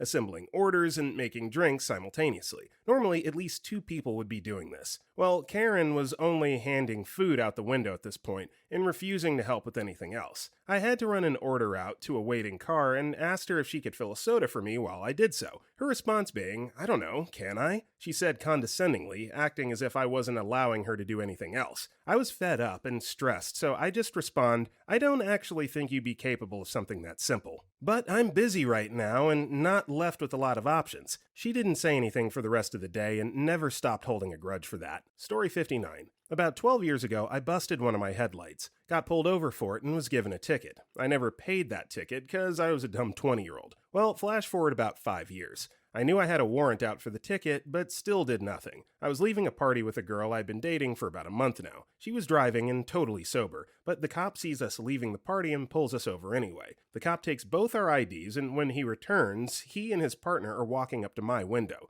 I turned to the girl and calmly said, "I'm going to get arrested, but don't worry, I'll get out." Cops asked me to step out and place me under arrest. Spent the night in jail and paid a huge ass fine. But the look on her face when I said I was going to get arrested was one of shock and attraction. I'll never forget it. She was outside the jailhouse waiting for me. Story 60. My dad is a guy who always asks for papers. By papers, I mean official documents for proof as to what I'm informing him of. If I go to the DMV and I tell him about how it went down and what was said, I would have to provide proof. If I had a dentist appointment and I said I had to get a cavity filled, he would ask for the papers. Even if I said I went to the library and if I had a small fee for an overdue book, he would ask for the papers. Whenever I finish explaining things to him, he would just state, "Papers!" and hold out his hand. That became commonplace in our household. One day at the dinner table, I was explaining things of an official nature about my advising appointment, prospective graduation date, financial aid/scholarship, bursar business, and educational plan for college. He was being extra annoying. It didn't help that my stomach was hurting either. So every time I would quote what I was told, he waited until I finished my sentence to hold out his hand and say, "Papers," without looking up from his plate. I was getting fed up with it, and then I needed to go to relieve myself. When I got up, I said, "I'm gonna go to the bathroom. Do you need toilet papers, with or without my crap on them, too?" My mom laughed the hardest out of everyone, and now we all look back at that moment to laugh. Okay, so this is funny. This is funny. You're taking a habit in the grand scheme of things that is harmless, and dad saying papers, papers all the time, and then making like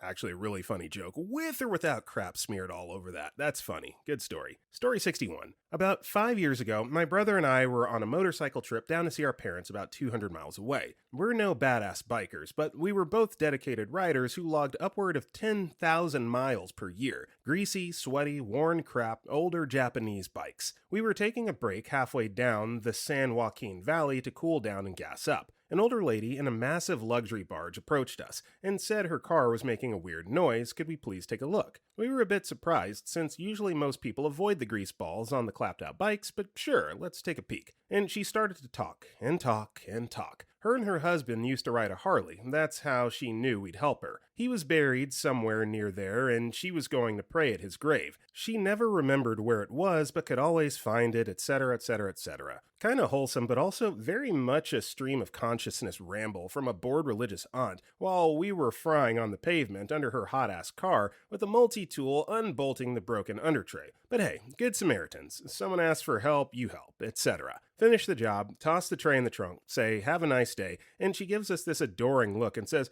oh, aren't you two good Christian boys? And I swear, the first thing that popped into my head and out of my mouth was, well, ma'am, you got 2 out of 3 right. Her jaw dropped, and we got the F out of there before she figured it out. 100% worth it. Would mind F again. Story 62. Moo. Some guy confronted me in high school because he thought I was flirting with his cousin and didn't like it. I'd recently moved to South Florida from New England, where I lived on my grandmother's farm. In Florida, redneck chic was all the rage, where everyone dressed like rednecks despite living in posh homes and never lifting a finger in their life. I, on the other hand, wore plain clothes and didn't really look the stereotypical role of someone who spent most of their life on the farm. Because unlike the South, we don't carry racist flags of the losing side.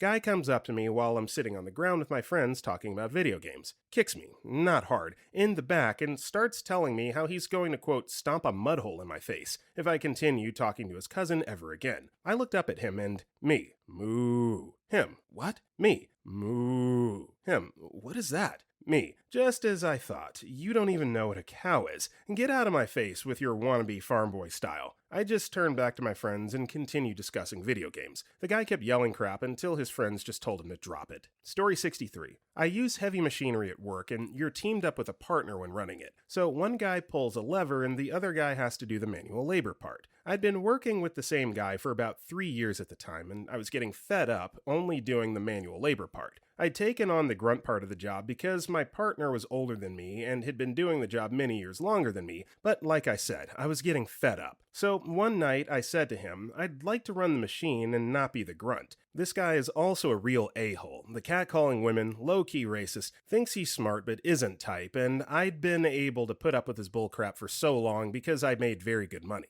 And he says, you run the machine? You don't even know your left from your right. I promptly said back to him, I know my left and my right, and they'll both knock you the F out. Now get the F out of my face before you know them too. Never worked with him as partners again. We both still work for the same company and have a cordial relationship now. Story 64. Not me, but my mom had terminal cancer and had zero filter once she was diagnosed terminal. Not a single F was given. A charity door knocker was trying the old people are dying sales tactic to get her to sign up for monthly donations or volunteer to harass others for donations. She replied, I'm dying too of terminal cancer. Can I sign up to receive money instead? Another time, she sat on a bench at a hardware store to rest because she couldn't walk far, and a sales girl said she could see her relaxing on the bench at home in the sun. She had melanoma, so she replied, that would be nice, and I won't have to wear sunscreen because I'm already dying from melanoma. And the sales girl looked like she was going to cry. I told her she can't say that, and she retorted, I'm dying, I can say and do whatever I want,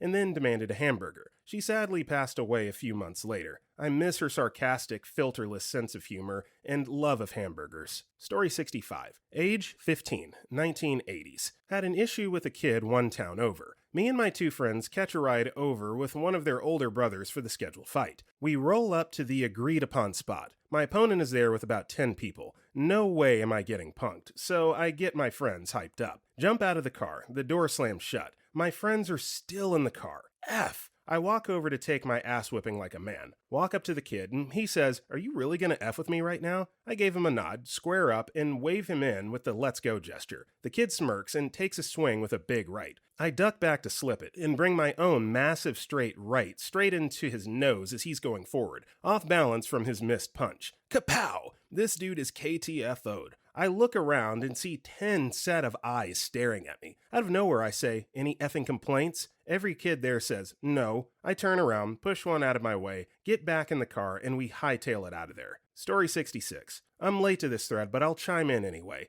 I managed a paint store years ago, and there was a regular contractor that would always come in and try to bully the staff and myself. On this particular day, I was talking with another contractor in my office when I hear the door chime go off. I had another employee there, but he was unloading a truck, so I attempted to wrap up my conversation with the first contractor when you-know-who stomps into my office. He says, "Mother effer, when you hear that door chime, you best know it's me and get your ass up." Without hesitation, I replied, "Mother effer, if that door chime knew it was you, it would have chimed dick instead of ding." The first contractor spit his coffee all over my office laughing, and the jerkhead contractor was so taken aback, he actually just turned around and left. Story 67. I worked at a grocery store. A guy I knew from high school comes in, and apparently I owed him money from a few years ago. He starts harassing me, saying, "I see your eyes are red. I can tell the manager you're high and you'll get fired. You smell like weed and you're gonna get fired." Stuff like that. I was really tired from being up all night with my girlfriend at the hospital. Her mom was sick, better now, and I wasn't having any of it.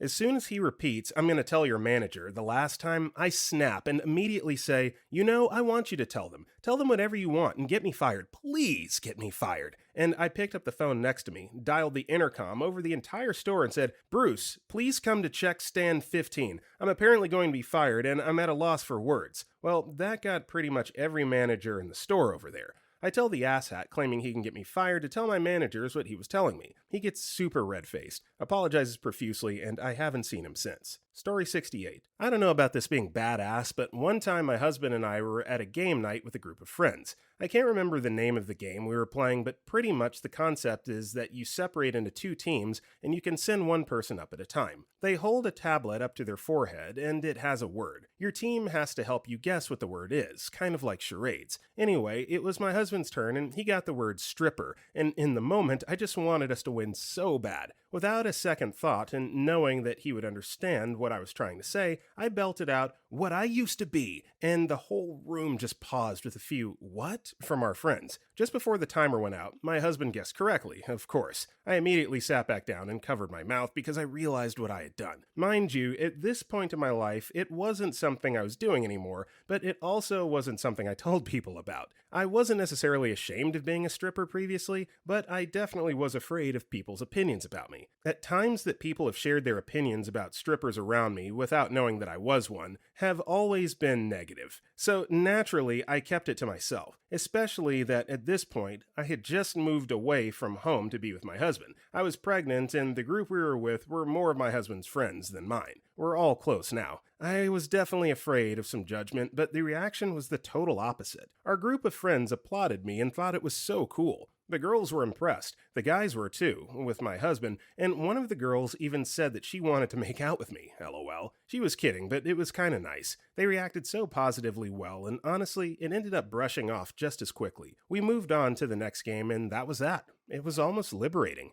Story 69. Was driving to pick someone up from work, and the CV joint of my car just randomly broke off, right as I started turning onto the busiest street in my town. I put my four-ways on and tried to put it in reverse/back up, but all I could hear was a horrid grinding, so I decided not to push it and pulled out my phone to call a buddy. While I was on the phone, people were driving by as only my front end had really gone out, and if they stopped, I'd let them know what's going on and they would just slowly go by. But of course, during mid-call, some jackass comes speeding down, stops and starts honking his horn. I look over. He puts his hands up in the air to give the "what the hell" sign, so I stuck my head out the window and yelled, "Are you blind? Can't you see my car is broke? Go the F around." in a voice I didn't think I was able to produce. After saying it, I realized he had a woman in the vehicle with him, and I felt very bad. But after I said it, he put his hands back on the wheel and just slowly rolled by without even looking at me. Literally 10 seconds later, a cop rolled up laughing his ass off and helped me push the car back off the road. As someone who avoids conflict like the plague, I think I may have gone a little overboard. The sound I emitted was alien even to me. Story 70. So, the following is what I nearly lost my job for, but was totally worth it. At the age of 24, I was working at the senior school I used to go to as a cover teacher for PE.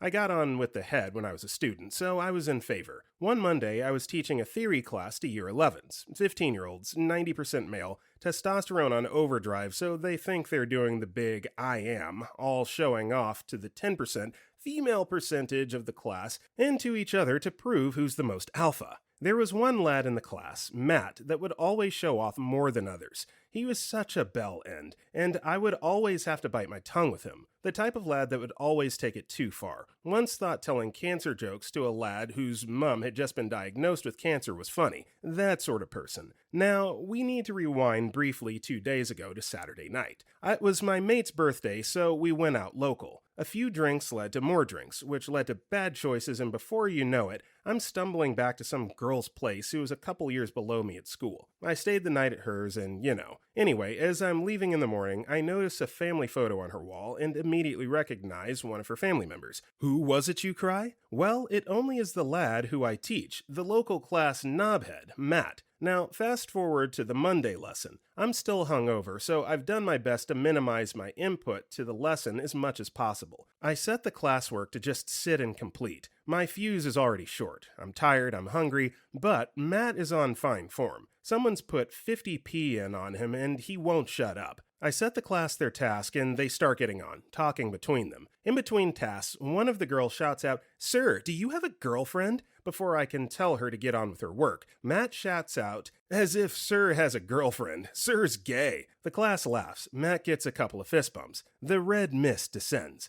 I can bite my tongue no longer. I wait until the class stops laughing for the opportune moment, and before I know it, it's here. I don't have a girlfriend, no, and Matt, you should go ask your sister Louise if I'm gay. Utter stunned silence across the classroom, before an eruption of laughter and comments of, "Oh my god, Sir shagged your sister!" The lad storms out. I tell the class to get back to work after the laughter has ceased. Later on that day, I get pulled into the head's office to ask what the comment was about. Explained it was simply a misunderstanding. All I meant was that because she was a few years below me at school, she would know if I was gay or not. She bought it, and Matt never piped up in a lesson or tried to bully anyone in my presence again. Story 71. So late to this, but here goes anyway. For background, I'm a small early 30s physician resident. Life as a woman in medicine is frustrating sometimes, as patients frequently mistake me for their nurse, question my credentials or my age, and generally can be inappropriate in ways they wouldn't be around a person who looks more like a doctor, i.e. a man. One morning in the pre-operative area, I meet my patient who's an older man. I greet him with my usual, "Hello, I'm Dr. Z. I'll be the anesthesia resident taking care of you today." Patient, "You're much better looking than that last nurse." Me, "Well, I'm actually your doctor." Patient, "You're still way better looking." Me, completely deadpan, "Thank goodness for that. I certainly wouldn't have gotten into medical school for my brains." The dude went completely silent and actually looked a bit frightened. Me, "Alrighty, time for me to take you to the operating room." Story 72. When I was in Seminole County Jail back in February, my bunkmate accused me of stealing some of his commissary. He called me over to my bunk one day with a real crappy tone as I was playing spades with some buddies of mine, effing the game up immediately, which pissed me off because it was the third or fourth time I was accused of it. I got tired of being accused of crap I had nothing to do with, so when I got to the bunk, he looked like he wanted to square up on me and try some crap. So I told him to sit the F down and just sat in front of him waiting till he sat, and then I leaned up close, looking right at him and said, "Look, I'm not intimidated by you in any way, shape, or form, so cut this crap out right effing now. It's embarrassing. I don't know who's stealing your crap, but I really don't want to hear about it again." Or something like that. Writing it out doesn't give it the same effect, but I was pissed at the time, so I sounded pretty threatening, I guess. I've done martial arts all my life, and we had all discussed this prior, so he knew. And him doing his little push-ups to seem tough was more pathetic than anything. We didn't speak much after that. The effed up thing is that he was getting his crap robbed by his best friend, and the idiot never caught on. I wouldn't have done anything to him, really. I didn't want to end up in the box or have another charge planted on me. I just wanted to do my time and go home. Story 73. I had an a-hole maths teacher when I was 16, UK. We didn't get along from day one. This is someone who told me to my face a couple years later I didn't deserve to be deputy head boy when I was appointed in 6th form. I left my homework in my locker, which in my school were inside our classrooms. The teacher didn't let me in because when I went back to get it, as they were doing a test. I went back to class, and this was a couple weeks before GCSEs, major UK exams. The teacher refused to give me a practice exam paper and told me to sit there in silence for the rest of the 80-minute double lesson. After 10 minutes, I stood up and went to take the exam paper off his desk. He shouted at me to sit down, and I did. After a while longer, he gave me a textbook to do some work, and I got up, put it back on his desk, and took the exam paper instead. He said, "If you don't give that back, I'll take you to the headmaster's office." And I, like the beginning of a bar fight scene, said, "It's go time," and stood up. The whole class went crazy. I don't know what the hell happened, but I didn't even mean to do it. In the end, he had to apologize to me, and I was told my various teachers that I was right to stand up to him. Story 74. I was 17 years old working at a dealership as a lube tech. The head mechanic, for whatever reason, had it out for me from the time I started working there. I went in at 8 a.m. one Saturday morning, and he was there in his work uniform working on a van. Some time goes by, and I got stuck on something, and asked him if I was doing it right. I'd rather ask a question than potentially mess something up on a customer's car. He screamed at me from across the shop, "I'm not here! Ask someone else, dumbass!" Meaning he wasn't on the clock and was working on a friend's vehicle. I bit my tongue and went about my business. A few hours later, he yells at me from across the shop again about how I was doing something incorrectly. I immediately yelled back, "You make a lot of effing noise for someone that's not here." He was pissed, came over and got in my face. Nothing happened, but he gave me much less crap after that. I eventually quit, but I still think about that and chuckle. Story 75. It's a bit the most badass thing ever, but it's the only thing I can think of that happened recently. During COVID, I went grocery shopping for the next 2 weeks. There wasn't that many people. I was done and was waiting in line at a respectable distance from the lady in front of me. The lady in front of me wanted to look at some chocolate and got a bit closer to a Karen, still 2 meters apart, but the Karen did not take it well and turned around with an expression that looks like a mix of Karen and a 8-year-old Becky. Super smug, condescending, looking from above kind of look. And she said very sharply, 2 meters, 2 meters, 2 meters, it's not that hard. And she kept asking for the poor embarrassed lady to step back. One more step and she was in my face.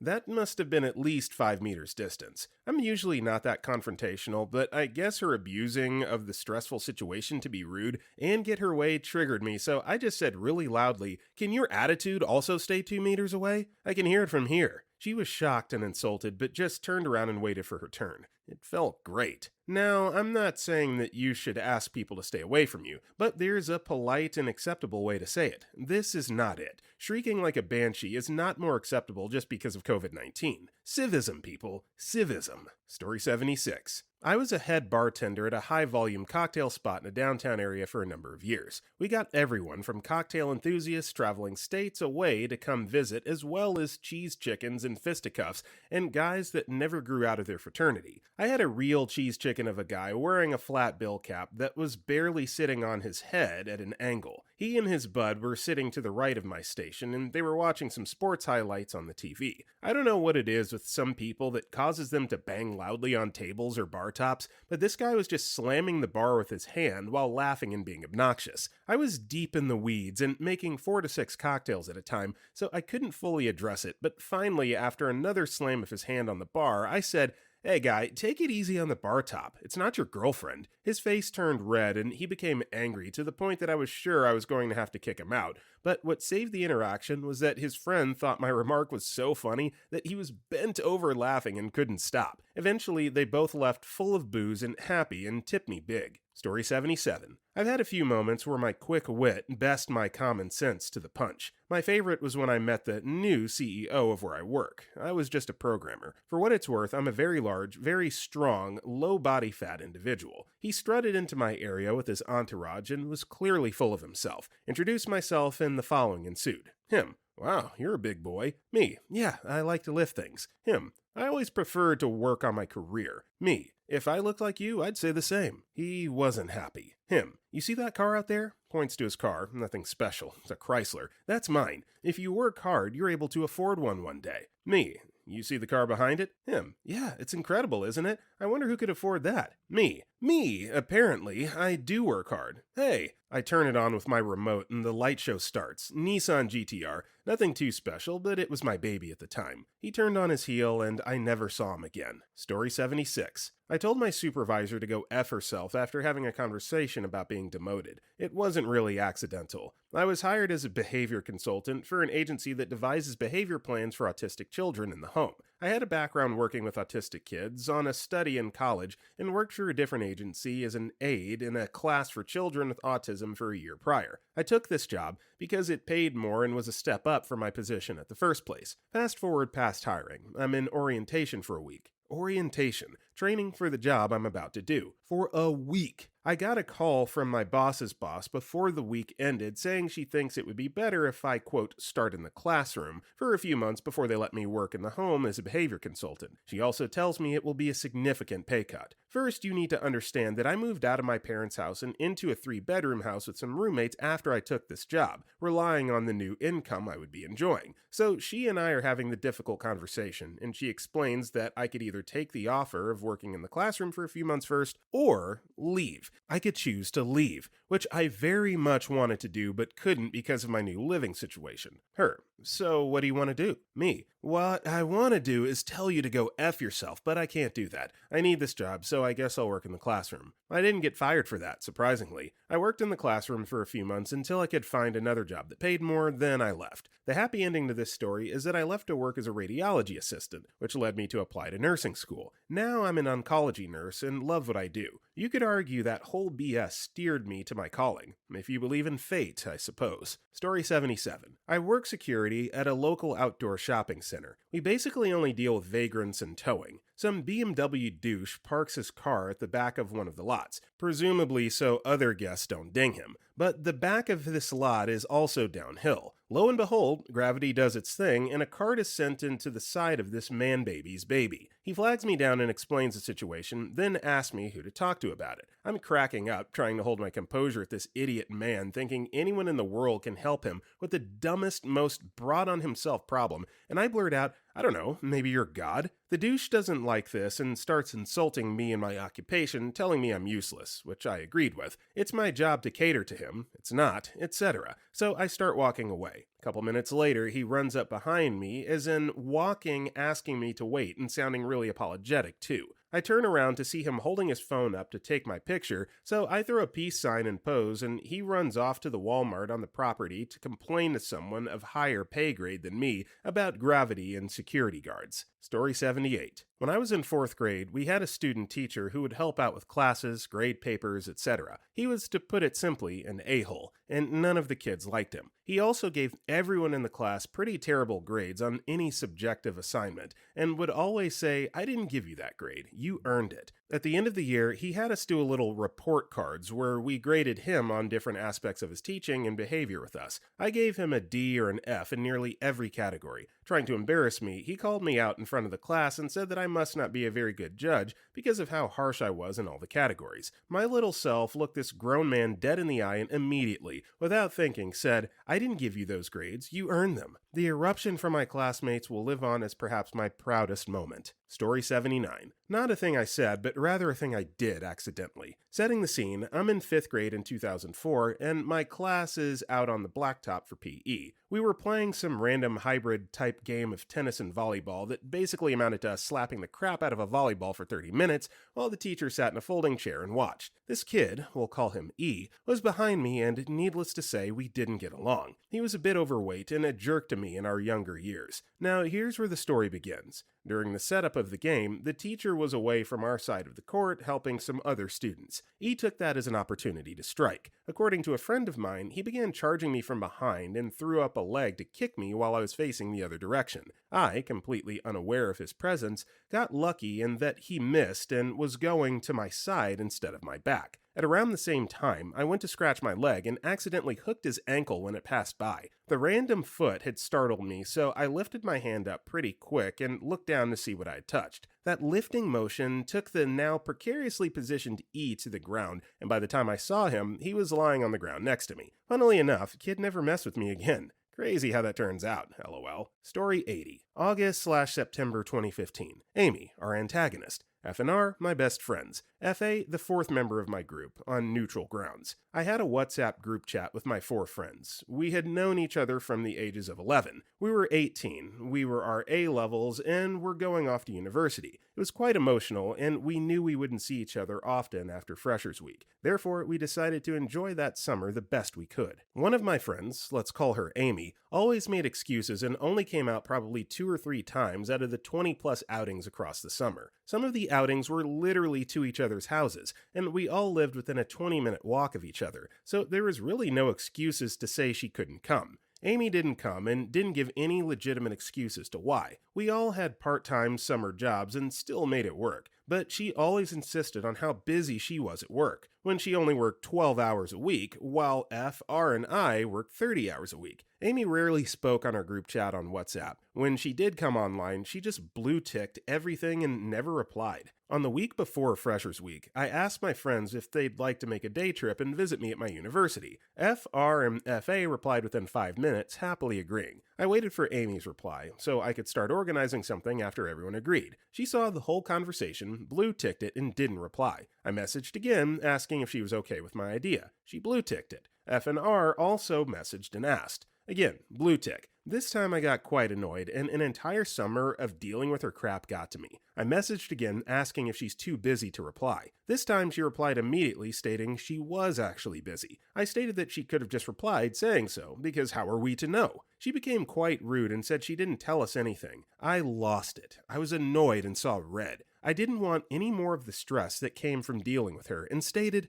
okay, let me get this straight. Amy, you became prettier, yeah, with your basic female dog foundation and duck lips, but none of that crap matters because you're just ugly on the inside and no makeup can hide that crap. How can you treat your friends that you knew for 7 years like this? Why are you distancing yourself so much from us this year? You know what? It's better that way, because R, F, and I are sick of your crap. We don't want a half-arsed friend. Go F off to your university and don't message me again. Then I left the chat. I don't know why, because I really wanted her to leave. F and R both messaged on our other group chat, with only us 3 screaming about my message. I did apologize a few days later, and officially cut ties with Amy. I was sad I lost a friend I knew for 7 years, but with all the crap she pulled, I got so many stories. I'm glad it's done. Story 81. Bus driver yelled at me when I didn't do anything. I think it was in 7th or 8th grade. She stopped by the bus and started scolding me. Everybody was like, "Oh!" then sat back down and was going to start the bus again. I could see her face in that big mirror above the windshield. She was smiling and I just lost it. I stood up and pointed at her and said, "Wipe that stupid effing smirk off your face, female dog." Pikachu face. Her and the whole bus. I can't remember what happened after that other than her complete shock and my friends getting all hyped. The next day she handed me a pink slip that I was supposed to give my parents, which said I couldn't ride the bus for 3 days. My buddy also got one. We tore them up into tiny pieces during the bus ride. Then we put soda on the ground and sprinkled around the tiny pieces. The next day the bus driver said, "Thanks for that mess. I had to clean it all out." We apologized, and from then on, we didn't really have problems. I admit it was crappy to do that with the Coke, but I'm glad I didn't just take her false accusations from the beginning. Story 82. I'm a production assistant in the film industry, and part of my job is keeping crew members quiet when we're rolling. On my last project, we had a group of Teamsters, transportation department,